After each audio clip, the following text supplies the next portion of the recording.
Welcome to the Facing Your Fears podcast, where we talk about facing the fears we encounter in education as teachers, students, administrators, coaches, and parents while finding our inner confidence to thrive.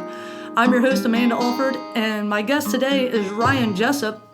Ryan is originally from Evansville, Indiana. He taught in Asheville, North Carolina, as well here in Switzerland County, Indiana. He is a former language arts teacher, which is what you were when I started. You were the sixth grade language arts teacher. And taught me the really great game of Four Corners. And he is currently the business/preparing for college and careers teacher. And he's also the varsity football coach and the entire reason VB Indiana now has football. He's played football at Ball State. He's gone semi-pro. And because of his lovely wife, you are here in Indiana.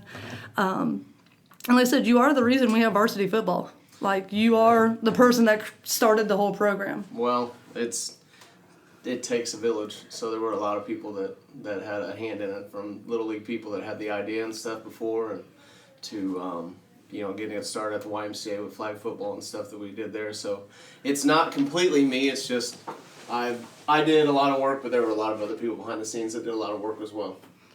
So, well, thank you for joining. I know we just got our 2-hour in-service, which was fascinating. Phenomenal. It was awesome.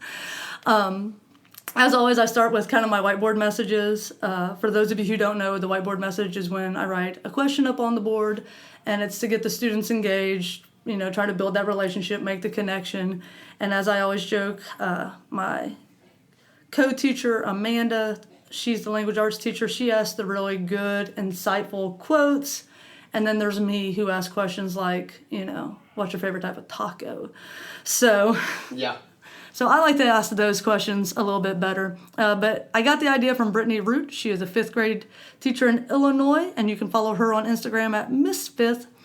And she, I think, has an entire school year full of whiteboard messages. So if you're interested in them. All right, so your first question. And this had a lot of debate in my class, so I'm going to go ahead and ask you, what is your favorite ice cream flavor? Oh, you told me to think about that. And, well, I'll tell you what I ate last night, which was chocolate chip cookie dough. And usually there's not enough cookie dough, so luckily Dollar General sells little bars of it that I can stick it in and not feel as fat of a pig as I normally am when I eat a whole block of cookie dough at one sitting. There's something wrong with that? No, I just get disapproving looks from my wife whenever she goes to make cookies for the kids' birthday parties. And there's no cookies? There is none left whatsoever. I don't see anything wrong with, just eating cookie dough. Right. My go-to is probably Reese Peanut Butter Cup, as Mr. Boggs will attest. Yes. Can you even get that here? You can get knockoff stuff, so okay. I normally don't. But yes, it's surprising the variety the Dollar General has. Sweet. So there you go. If you're ever at a Dollar General. Really hungry. Yes. About that. I did a fantastic manipulation with my kids whenever they were little and trained them that when they were so tiny that it would drip all over their hands, and then they would invariably get yelled at. That I said, hey, you need Daddy to clean up your ice cream cone, or else Mommy's going to get really mad at you when you get back in the car. So they all the time would be like, Daddy, will you clean this? So I didn't even have to order ice cream. I get to eat half of theirs all the time. Even awesome. If it was a little cone, they never thought anything was wrong with it either. Daddy. Yeah, it finally clicked. So I do not get to clean their ice cream anymore. Well, Abby's favorite is Superman, and I realized that's a very local ice cream. So when we go on vacation or anything like that, there's not Superman ice cream. No, you might as well pour Kool-Aid all over your clothes, though, if you're going to eat Superman ice cream as a child. Yeah, very true. All right, second question. And I joked with you that this had to halfway be PG. I don't know why you'd say that to me. I have no idea. If you know Ryan Jesop at all, you know that he is a completely PG-rated man. If you could, what would you go back and tell your 13-year-old self? Oh, gosh. Put that down. Don't touch that. Yeah, it's or at least wipe your fingerprints from that. Probably would be the best scenario in my case of that. But I didn't. My 13-year-old self had enough school administrators involved that they pretty much told myself what things at that stage. You didn't need to tell your 13-year-old self anything. The administrators were already telling you at the beginning. Yes. So All right, switching gears. You were a teacher for a couple years before I got here. This is my, I think, 12th or 13th year teaching. You're old. That's right. I am old. I am. Take us down the road of what your journey was in education and kind of your why. Because like I said, you started in Asheville, North Carolina. And when you tell us stories, it's always vast difference between here Yes. and North Carolina. So kind of what's your journey, what's your why, how you got started? Well, I actually started whenever I went to Ball State and to play football and in social work. And that kind of got me involved in some youth homes and working in the Evansville area. My uncle, I was lucky enough to have an uncle that was a master's in social work, and he ran a youth home down there. And the kids there were wards of the court, so they were halfway between going back to their parents or going into a juvenile youth detention facility. So I was trained to tutor them after school. I was marked with a task to tutor them after school in all varying subjects from elementary to high school.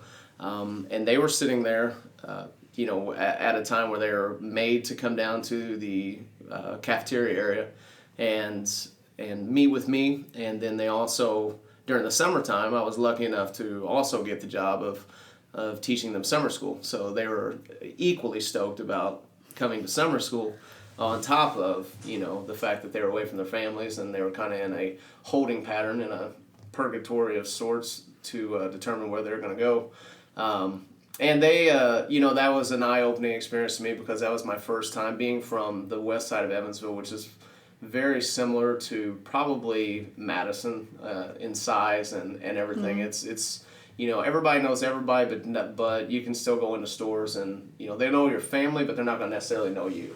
Right. So it was a great environment area to grow up in, and we were considered kind of the hillbilly school, because we had FFA, and then I came here and there was not a kid that wasn't in FFA. We are proud of our FFA here. That is right. And 4-H and everything. I mean, that's just not something in a bigger city that everybody's exposed to. I had some friends, but I mean, I was on the side of town where those kids went to school, so I did have a lot of friends that were involved in those things, and some coaches and stuff along the way. But I didn't, and we were a school where a lot of the kids that were kicked out of the inner city schools were sent. So there was diversity once I got to middle school, and there was diversity, at the high school, and I really enjoyed and embraced, interacting with those people, and I ended up lifeguarding and working in an inner city environment, and then tutoring at that youth home.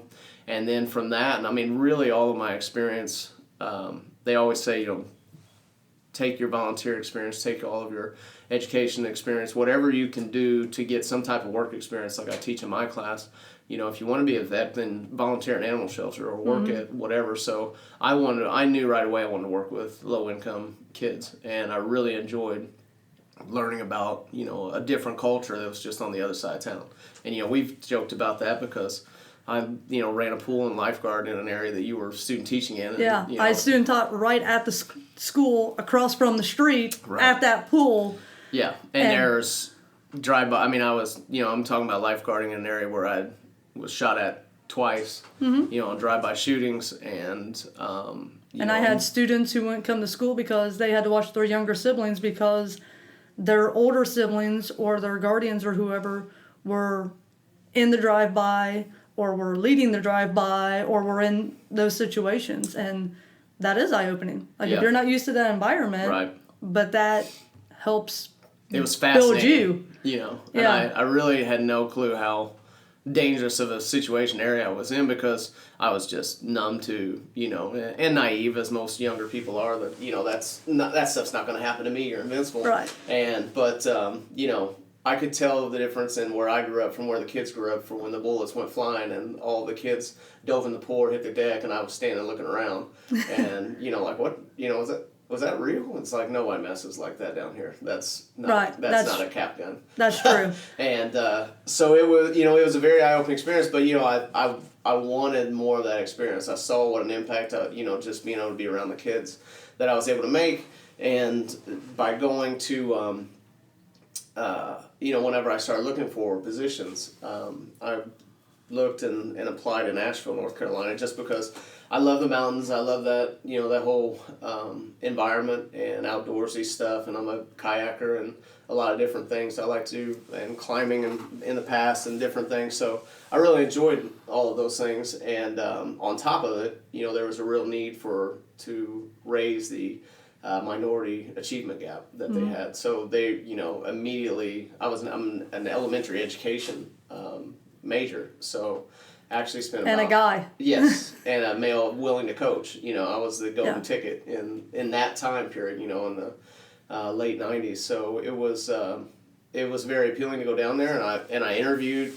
They had a preferred applicant program, and I mean, it was 3 essays, 200, 500 word essays, and they graded that, and you're volunteering and everything else, and then they called down, and before I even graduated, I was called down in an interview, and I was just telling Mr. Todd this the other day. I walked in my first interview in a big boardroom in Asheville. City Schools has, I'm thinking about 7 or 8 elementary schools, and it was smaller than what I grew up in Evansville. I mean, much smaller. Evansville has 7 high schools, so you can imagine how many elementary and middle schools there are there. But it was still deep inner city, in the area that I eventually got placed. But I walked into an interview with 4 vice principals on one side of the desk, the executive director of human resources at the end, and 4 principals on the other side. And, just talking about my experiences working with minority youth, and I mean, I was, they immediately were tapping me for, asking about jobs and when I could come back to visit schools. And I mean, it was pretty soon after the interview that I was offered a job down there. And I went down there and toured different schools and was placed at Isaac Dixon Elementary School, which is a fantastic experience. The best 5 years teaching-wise of my life has been spent down there, and most rewarding until I started football here. And then the rewards and stuff that's come with that.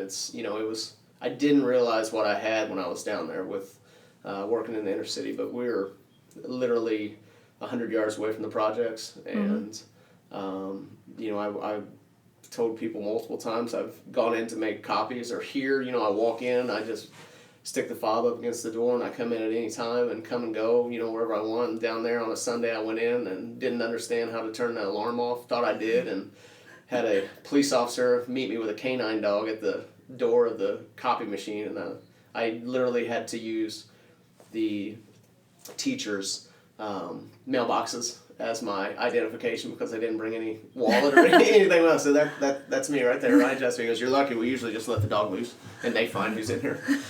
So that was the environment I cut my teeth in, and I would not change it for anything because those 5 years really taught me classroom management, like the 4 corners game that I taught you, and a lot of things that made me appreciate my upbringing, my family involvement, and and my experiences, with those kids, and just how well I was prepared for that was basically by being a volunteer. A volunteer, and being around a lot of diversity, and my parents pushing me towards those types of things. They didn't want me limited to just my side of the tracks. Right. So what would you say are some common fears, because you have taught a couple of different school environments? I know here we are low income, low income, but still different. It's rural, low income, so it's different. Right. It's not inner city, it's rural. We don't have the diversity. But what would you say, just in general, you think are some common fears that are just in education that you see maybe in Asheville, that you see here? You've seen lots of new teachers come in and go. From when I started, we've gone through several different teachers. Like, none of the staff is the same as when I started. So what are some common fears, and how have you kind of overcome those? Like I said, I was very lucky to start off in an area where you could not show any fear. I mean, it was very similar to, I would say a prison environment where, you were not to show fear. You were not to show any type of weakness because it was going to be exploited, even by 4th and 5th graders. And I saw kindergartners, I had a fantastic teaching assistant down there, Keena Proctor, that she's still a teaching assistant in the city schools, and she went to school with a lot of lot of their parents of the kids that I had, and was from the area and the neighborhood. And she was fantastic and really helped me kind of bridge that gap. And she's a strong African American woman that with a personality to boot. And she was still a great friend of mine, and my kids know her and ask for her when we head down towards that area and to see her. So she helped me out a lot, and it helped me also feel comfortable with making mistakes. In the classroom, I had some good mentors and people like that were just, I told them, just let me do it, and then if I make a mistake, then tell me. And it was coming from an environment where you were teaching straight out of a textbook to a place where they did not want you to go write down the teacher's manual. After being with a student teaching with somebody that was a 37-year elementary teacher, that I was forced very quickly to overcome any fears I had on my curriculum building. And I just had a great experience there. To when I left there, I didn't know how bad it was. I came back and taught over in Union, Kentucky, at New Haven Elementary School, and I went from 20 teachers, a much smaller environment, and probably 350 students to 1,000 students, 52 teachers, an environment where kids were living in $250,000 to $300,000 homes. And I brought with me broken crayons and scraps of construction paper and ripped up, and workbooks and things that the fringes were, frayed on them that we would use over and over. Or I would, make copies of, right. And to a place where they're like, here's, $200 for your classroom, and Teacher stores right down the road. Right, teacher stores down the road, and but we'll get you whatever you need. And I'm like, what could I possibly need? Like I've taught with nothing for years, and even though and that was some of the best teachers and the best things that it was just such a great experience at Dixon that it really helped prepare me for life beyond. And my biggest fear was that other people would not seek out areas to get out of their comfort zone, and that was what I was afraid of when I moved into this area and saw, such a lack of diversity and such a bubble of growing up like this. I've always said this is the best place to raise kids. But if you need to experience more, because it'll make you appreciate more this place and how special Switzerland County is. Well, that's when I was interviewing Katie, that was kind of the same thing we were talking about, because it is that kind of hometown feel. Mm-hmm. It's that small community. You feel the community in everything. So like you said in the beginning, starting the football program, it takes a village. Absolutely. And here you get the village. We don't have a whole lot of money. We don't have a whole lot of people. Yeah. But what we do have, we bring together. Right. And, I coach track, and I saw that last night on my track field. I'm sitting there, it's middle school track. You would think that it was varsity, because I had parents at all different corners, all different ends of the track. They're cheering on every single middle schooler. Because they know them. Because they know them.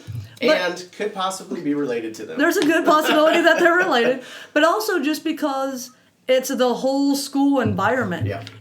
When you have dads and moms and they're out there with their younger children and everybody's helping pitch in. I've got moms raking the long jump pit while cheering on the kids.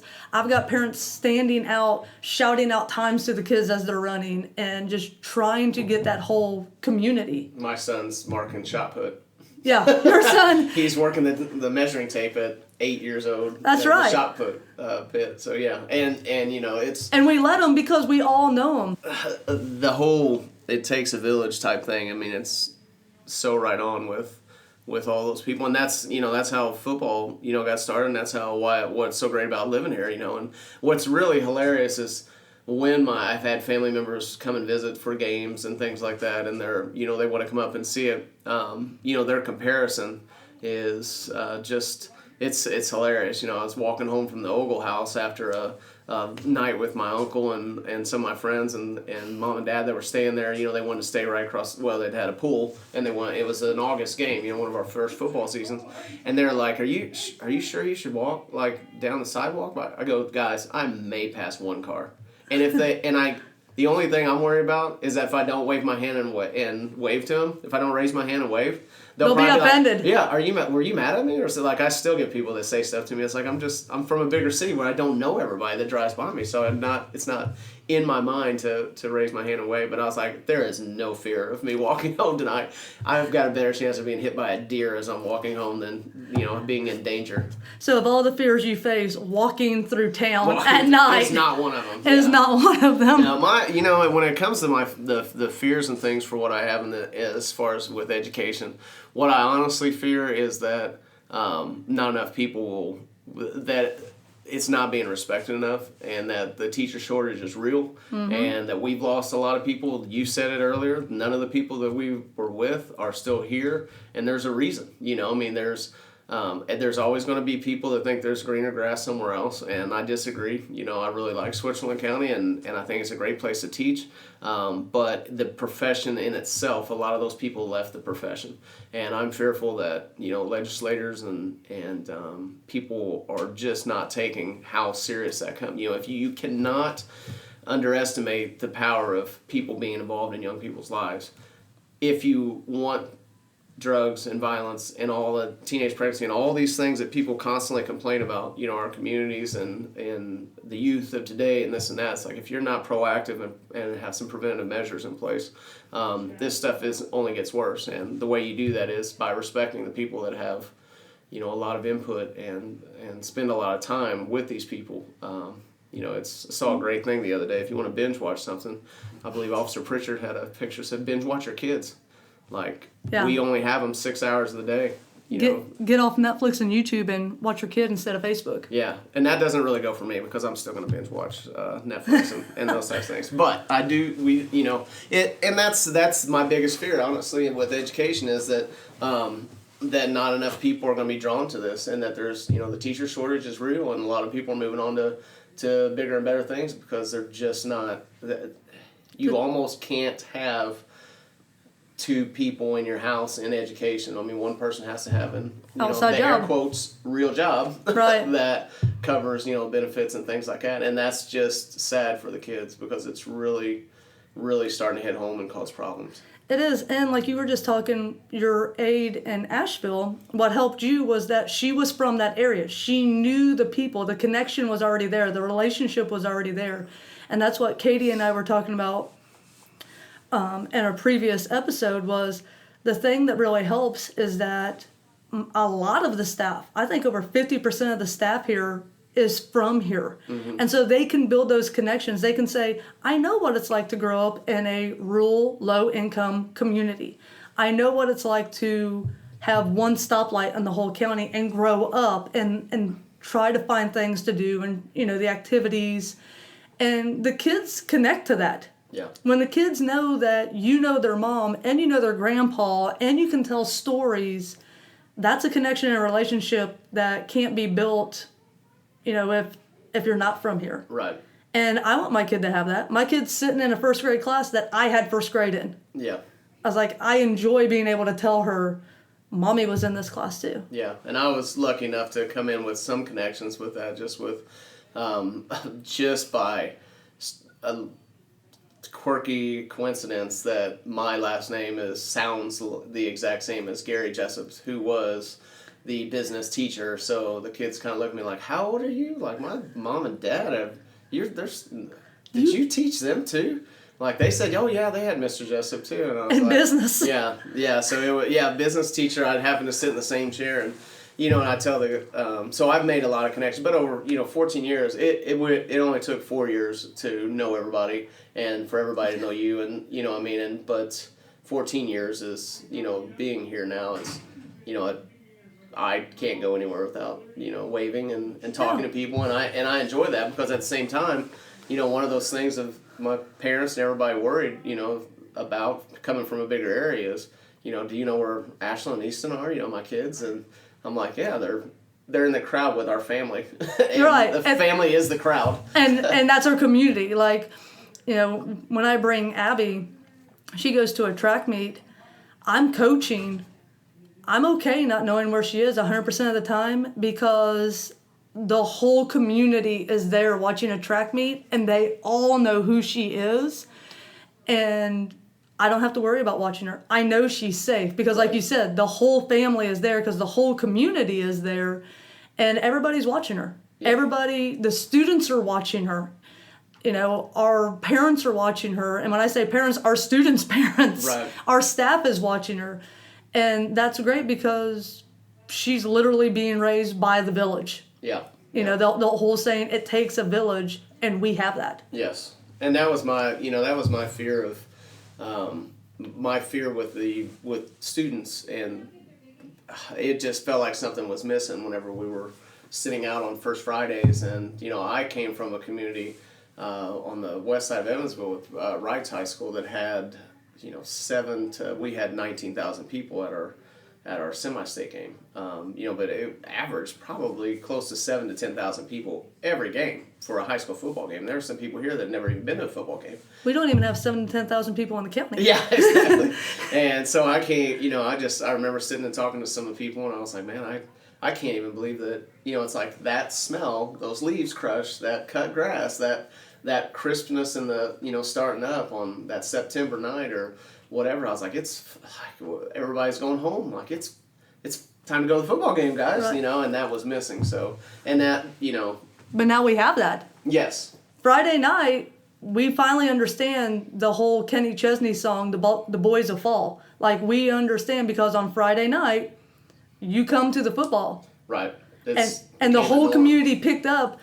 And I think that's amazing because we started from scratch. Like, we didn't have a feeder program or anything. I mean, we started middle school and freshmen, and the whole community showed up. A community that had never experienced football, didn't have football around us really. Yeah. And all of a sudden we're like, and now we support football. 300 people at the first middle school game, and it was a middle school scrimmage, and I was putting kids in pads right before. I mean, I was trainer, equipment manager, coach, and I was putting them in pads as they were running out on the field, and I walked out to the field and saw the stands that we had at that time were completely filled.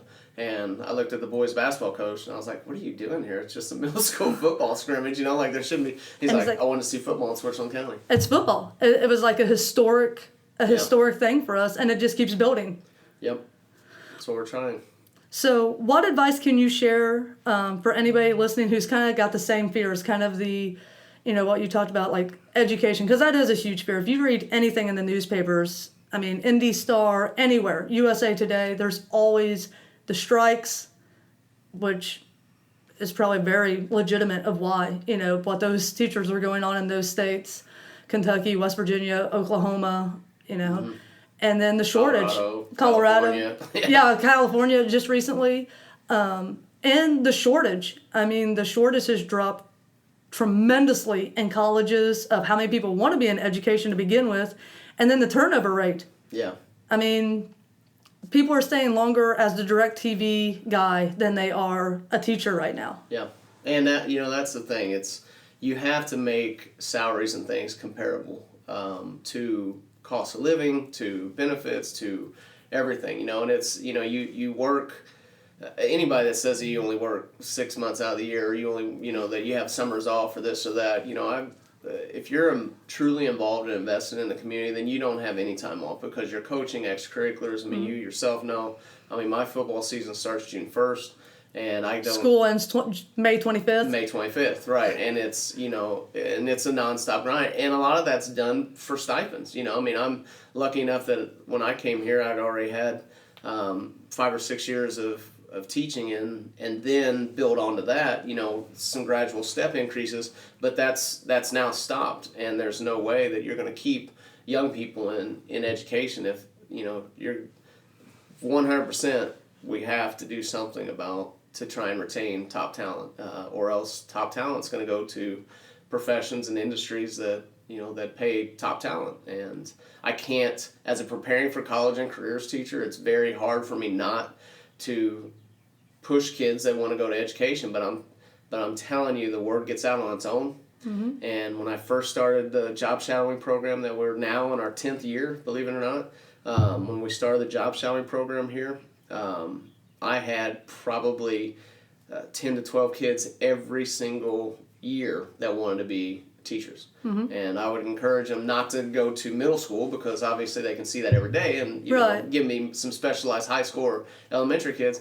I had one kid this year for the first time in the last 2 years that actually wanted to go into education, and it was a counselor, somebody that could be a counselor on top of it. So I mean the numbers are dropping from our youth, and there's a reason that they're not getting into education. And it's not that we're not pushing it. It's just that they see, what comes of that, and every bit of shortage and whatever is just one less person that can impact a kid.